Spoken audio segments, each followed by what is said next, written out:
निरहुआ जी, माननीय सदस्य का ये पहला संबोधन है संसद। धन्यवाद अध्यक्ष जी। मैं आज पहली बार सदन में बोल रहा हूं, तो अगर मुझसे कोई त्रुटि हो जाए तो आप सब लोग मुझे क्षमा कीजिएगा। माननीय अध्यक्ष जी, कहा जाता है कि भाषा हमारे अस्तित्व का मूल है। हम अपनी भाषा में बेहतर तरीके से सोच समझ और अभिव्यक्त कर पाते हैं। महात्मा गांधी जी ने भी मातृभाषा के प्रति कृतज्ञ होने की बात कही है। इसी भावना के साथ पिछले 5 दशक से करोड़ों भोजपुरी भाषी एक आस लगाए बैठे हैं कि भोजपुरी को संवैधानिक दर्जा मिले, उसे संविधान की 8वीं अनुसूची में शामिल किया जाए। लेकिन भोजपुरी का इंतजार खत्म नहीं हो रहा है।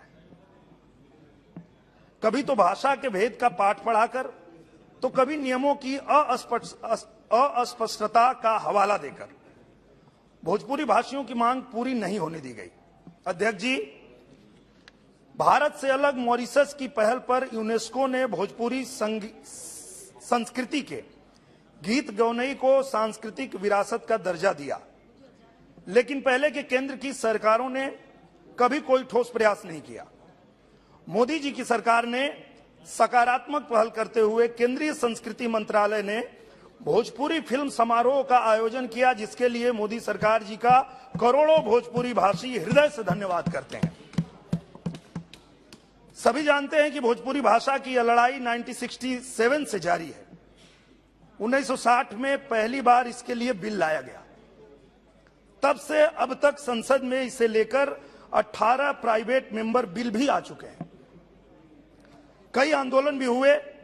16 देशों में बोली जाने वाली भाषा, जिसकी जड़ें लगभग 1000 साल पुरानी है, जिसको भारत से बाहर कई देश स्वीकार कर चुके हैं, जिसको यूनेस्को सम्मान दे रहा है, क्या इस भाषा को अपने देश में संवैधानिक दर्जा का हक नहीं है? अध्यक्ष जी,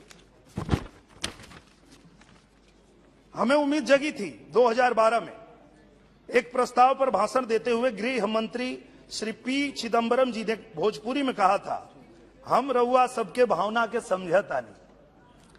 हम मानसून सेशन में भोजपुरी को मान्यता देने के लिए बिल लाएंगे, लेकिन तत्कालीन सरकार ने हमारी उम्मीदों पर पानी फेर दिया। अध्यक्ष जी, तत्कालीन गृह मंत्री ने सदन में आश्वासन देकर अपने बात से पीछे हट गए और भोजपुरी के सम्मान के लिए उन्होंने कुछ नहीं किया। अब मोदी जी की सरकार है जो असंभव को संभव करने के लिए जानी जाती है। मुझे पूरा विश्वास है कि अब तक जो संभव नहीं हो पाया वो मोदी जी की सरकार में जरूर संभव होगा। हमारी भोजपुरी को संवैधानिक दर्जा मोदी सरकार में अवश्य मिलेगा। माननीय अध्यक्ष जी, हमें पूरा भरोसा है कि सदन मेरी बातों को गंभीरता से विचार करेगा। आपने मुझे इतना समय दिया और सम्मानित सदस्य साथियों ने सुना, इसके लिए मैं सभी का बहुत बहुत आभार व्यक्त करता हूं। जय भारत, जय भोजपुरी।